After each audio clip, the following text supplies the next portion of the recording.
Alinsunod sa isang ordinansa, bawal ang pagsusuot ng maiksing shorts sa mga pampublikong lugar sa Caloocan. Pinapalagan yan ng mga residente lalo't hindi raw maiiwasan yan ngayong napakainit ng panahon. Live mula sa Quezon City, may report si Mav Gonzalez. Mav! Maris, inaalmahan nga ng mga taga-Caloocan ang isang lumang ordinansa na nagsasabi na bawal ang paglabas sa publiko na walang damit pang itaas at bawal din ang pagsusuot ng short shorts.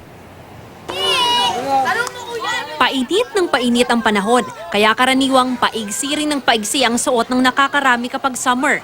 Pero itabi niyo muna ang maiigsing shorts nyo kung pupunta kayong Caloocan. Sa ilalim kasi ng City Ordinance 0439, bawal ang walang damit pang itaas at ang pagsusuot ng maiigsing shorts sa publiko. Bibigyan ng warning sa unang offense. Sa ikalawang offense, may 500 pisong multa. At sa ikatlong offense, may 1,000 pisong multa at pagkakulong ng hindi hihigit sa 2 araw. Kung walang pambayad, magbawali sa barangay ng 2 hanggang 4 na araw ang lumabag. 2007 pa ang ordinansa, pero sa pag-iikot namin, tila hindi naman nasusunod. Kaninang hapon, ang daming nakatambay sa kalsada na kung hindi maigsi ang suot, ay walang suot pang itaas. Si Osang, nakasanayan na raw na maigsing shorts ang suot sa trabaho. Madalas kasi ang trabaho ko gusto kong yung upholstery. Kailangan kampante ako. Komportable na. Kaso kung nasa bahay lang naman ako, okay na. Hati naman ang opinyon ng iba pang taga-Caloocan. Marami pong magagalit dyan. Sa ganon, di po pwede. Maraming di papayag. Katulad ngayon, mainit. Lahat, maiksing short, das nakaubad pa. Kailangan, wag naman masyadong maigsi. Yung tama lang. Pangit kasi pakinggan yung gano'n lalo sa mga kabataan na babae. Kasi nababastos yun sa mga kabataan din na lalaki, may mga edad. Natural din naman sa babae, sanay na ngayon, millennials na ngayon. Okay lang yun. Kung gago ka talaga, gagawa mo na masama yung babae. Pero kung hindi, hindi. Nasa pag-uutak ng bawat isa yun. Ayon sa barangay, matagal na nilang hinuhuli ang mga walang suot pang itaas, pero hindi naman ang nakasuot ng maigsing shorts. Hindi naman po namin pinagbabawal po dito sa barangay namin yung naka-short, lalo na kung mainit, tsaka mas comfortable po kasi dito sa amin, karaniwan, mga naka-short po dahil mga busy, yung iba po kasi busy mga kabataan na sumasali sa mga sports, and mas madali po silang kumilos kung naka-short. Marie, sabi ng grupong Gabriela, ay tinututulan nila yung mga ganitong klase ng ordinansa dahil kumbaga victim blaming daw ito dahil on the surface, iisipin mo na itong mga ordinansang ganito ay pinoprotektahan, partikular yung mga kababaihan para nga raw hindi mabastos. Pero sabi ni Congresswoman Emmy De Jesus ng Gabriela, ang sinabi niya ay parang victim blaming pa rin nga raw ito dahil kung maharas o mabastos ang isang babae ay biniblame ito doon sa kanyang suot o kung ano ang itsura niya. Ang sabi niya, mas maganda siguro kung ang mga ordinansa na ipapatupad natin ay yung preventive. Kagaya na lamang dito sa Quezon City kung saan meron tayong anti-catcalling ordinance. O di kaya naman daw, ang mas mabuti talaga ay public education doon sa partikular na sa mga kabataan na hindi talaga dapat binabastos ang mga babae anuman ang itsura at suot nila. Mariz? Alright, una sa lahat, Mav, ano ba ang definition nila ng short shorts? Kasi I'm sure kung sa sukat lang yan, relative pa rin yan dahil halimbawa yung sukat na yon sinuot ng isang medyo maliit na tao,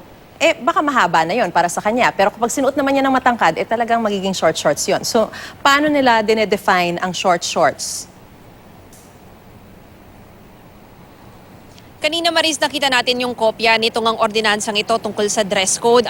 Nakalagay lang doon ay short shorts at bawal yung mga malalaswang damit. Pero kanina kasi naghahanap din tayo ng implementing rules and regulations. Pumunta tayo doon sa Caloocan City Hall. Pero alalahanin kasi natin, 2007 pa yung ordinansang ito. Kaya raw yung sumulat ng ordinansa, pati na rin yung mga co-authors niya ay wala na lahat sa pwesto. Kaya maski yung mga nandun sa LGU ngayon ng Caloocan, nung ipakita namin sa kanila ito, sinabi nila, hindi rin nila alam kung ano yung mga particulars nitong ordinansang ito dahil kailangan muna nila pag-aralan, kailangan nilang hanapin pa yung mga lumang dokumento mula noong 2007. Pero so far, Maris, ang dami naming pinuntahang barangay sa Caloocan kanina at lahat sila ay hindi alam at hindi nagpapatupad ng ganitong pagbaban sa short shorts. Kaya suffice to say, siguro ito ay hindi na talaga naipatupad din completely doon sa Caloocan. Ang isa na lang na nag-stick na hanggang ngayon naman ay pinapatupad doon sa mga barangay barangay ay yung bawal yung walang damit pang itaas para sa mga lalaki. Alinsunod na rin dun sa order na ibinigay naman ni Pangulong Duterte nung maupo siya sa pwesto, Mariz? So kung halimbawa, may kinalaman ba doon sa tagal kaya hindi na siya napapatupad o dahil gaya ng sinabi mo, wala kayong nakitang implementing rules and regulations? Kasi kung may mga ordinansa na ganyan, dapat talaga ipatupad. Ngayon, kung mismong mga taga City Hall o yung mga taga lokal na pamahalaan hindi nagpapatupad, ano ba dapat ang gawin doon? Tanggalin na lang ba siya doon sa ordinansa? Or dapat ba i-revise yan, Mav?